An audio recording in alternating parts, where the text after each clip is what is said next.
Hello friends, स्वागत है एक बार फिर से आप सबों का जज्बा स्टडी पॉइंट में। दोस्तों, आज की इस वीडियो में मैं आप सभी को सक्रियता श्रेणी के बारे में बताने वाला हूं। सक्रियता श्रेणी का मतलब है क्रियाशील धातुओं के बारे में मैं आज बात करने वाला हूं। क्रियाशील धातु दोस्तों इतनी महत्वपूर्ण है कि ये परीक्षा में बार बार पूछा जाता है इन धातुओं में कि सबसे ज्यादा क्रियाशील धातु कौन सा है। तो बहुत सारे लड़के लड़कियों को कंफ्यूजन हो जाता है क्रियाशील धातुओं को पहचानने में। तो आज की इस वीडियो में मैं सारा कंफ्यूजन दूर कर दूंगा। आप अंत तक इस वीडियो को देखिए। तो चलिए आइए इस वीडियो की शुरुआत करते हैं। सबसे पहले दोस्तों आप यहाँ पर देख सकते हैं कुछ धातुओं का संकेत हम यहाँ पर लिखे हैं। जितने भी ये धातुएं दिखाई दे रही हैं ये सब के सब क्रियाशील धातु हैं, यानी सक्रिय धातु हैं। सक्रिय धातु चाहे क्रियाशील धातु का मतलब होता है कि जो जल्दी अभिक्रिया कर लेता है। जैसे सोडियम को किरासन तेल में डुबा कर रखा जाता है क्योंकि यह पानी से अभिक्रिया करके आग पकड़ लेता है। तो ऐसा ही बहुत सारी ऐसी धातुएं होती हैं जो जलवाष्प के द्वारा, पानी के द्वारा, हवा के द्वारा अभिक्रिया कर लेती हैं। ऐसे ही धातुओं को क्रियाशील धातु कहते हैं। क्रियाशील धातु की परिभाषा आप लोग याद रखेंगे। क्रियाशील धातु सबसे पहले क्या होती है? तो क्रियाशील धातु का मतलब है कि जो हवा, पानी, आग इत्यादि से बहुत जल्दी अभिक्रिया कर लेती है, उसे हम लोग क्रियाशीलता श्रेणी में रखते हैं। अब दोस्तों मैं बात कर लेता हूं कि क्रियाशील धातुएं कौन कौन सी होती है।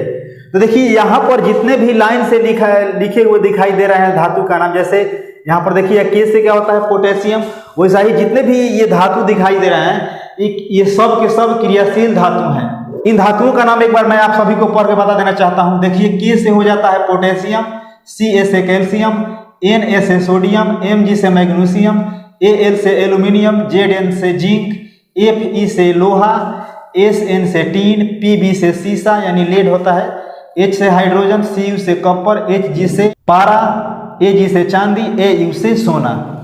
तो जितने भी धातुएं हैं सब के सब क्रियाशील धातु हैं। अब दोस्तों मैं बात कर लेता हूं कि सबसे अधिक क्रियाशील धातु कौन सी होती है। प्रकृति में सबसे ज्यादा क्रियाशील धातुएं कौन सी होती है? तो प्रकृति में सबसे क्रियाशील धातु पोटेशियम होती है, जिसका संकेत क्या होता है? के होता है।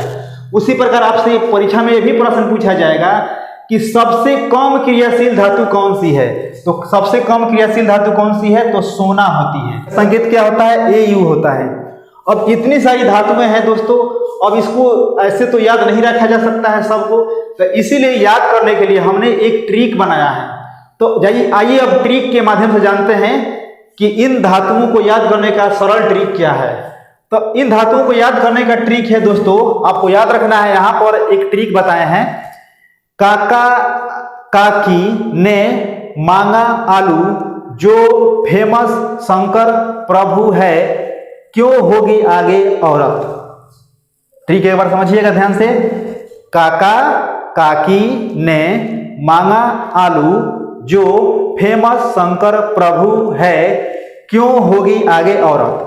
काका का मतलब हो जाएगा कि, जिसका मतलब है पोटेशियम, काकी का मतलब है Ca, ने से हो जाएगा सोडियम, मांगा के मतलब Mg, आलू से Al, जो से Zn, फेमस से Fe, शंकर से Sn, प्रभु से Pb, है से हाइड्रोजन, क्यों से हो जाएगा Cu, होगी से Hg, आगे से Ag, औरत का Au। अब दोस्तों मैं आप सभी से एक कंफ्यूज करने वाला क्वेश्चन मैं पूछता हूं। जैसे दोस्तों आप देखिएगा यहाँ पर हम एक क्वेश्चन लिख दिए हैं। क्वेश्चन में पूछा जा रहा है कि इनमें सबसे अधिक क्रियाशील धातु कौन सा है। इनमें सबसे अधिक क्रियाशील धातु कौन सा है? तो ऑप्शन में देखिएगा दिया गया है सोडियम, मैग्नीशियम, एल्यूमिनियम, इनमें से कोई नहीं।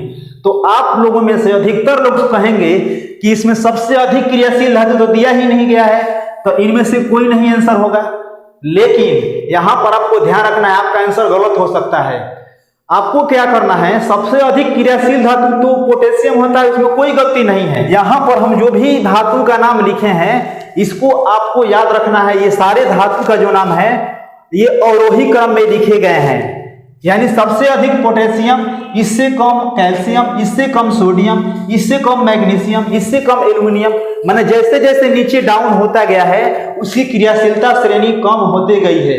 तो उसी प्रकार आपको इसमें बताना है कि सबसे अधिक क्रियाशील धातु कौन सा है। पोटेशियम नहीं है कोई बात नहीं है, लेकिन इन्हीं तीन तत्वों में कौन सा सबसे अधिक क्रियाशील हो सकता है। तो देखिए इनमें देखिए सबसे ऊपर क्या आता है, पहले पोटेशियम, उसके बाद कैल्शियम, उसके बाद सोडियम आता है ना। तो यहाँ पर देखिए सोडियम आ रहा है, तो सबसे अधिक कौन सा क्रियाशील होगा, सोडियम होगा, क्योंकि इन दोनों तत्वों के ऊपर सोडियम ही आता है। तो ऐसे ही आपको परीक्षा में 4 को इसमें से कोई भी तत्व दे देगा और पूछेगा कि बताइए सबसे अधिक कौन क्रियाशील धातु है, तो ट्रिक के माध्यम से देख लीजिएगा, जो सबसे ऊपर आएगा वही सबसे अधिक क्रियाशील होगा।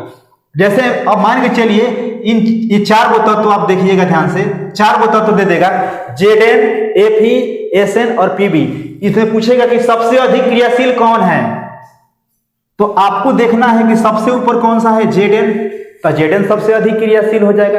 अब इसी में पूछेगा कि सबसे कम क्रियाशील कौन है इन चारों में, तो सबसे कम क्रियाशील कौन सा होगा, Pb होगा। लेकिन ऐसे आपको याद रखना है कि सबसे कम क्रियाशील धातु कौन सा होता है, तो ये होता है सोना।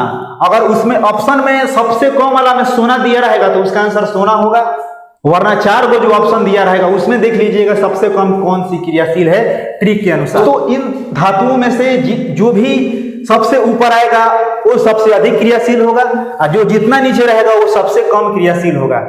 तो उम्मीद करता हूं कि दोस्तों इस वीडियो में मैंने क्रियाशील धातुओं के बारे में जो जानकारी दिया हूं आप सभी लोगों को अच्छे से समझ में आ गया होगा। फिर भी यदि आपके मन में किसी तरह का प्रश्न है क्रियाशील धातुओं को लेकर तो आप हमसे कमेंट करके जरूर पूछिएगा।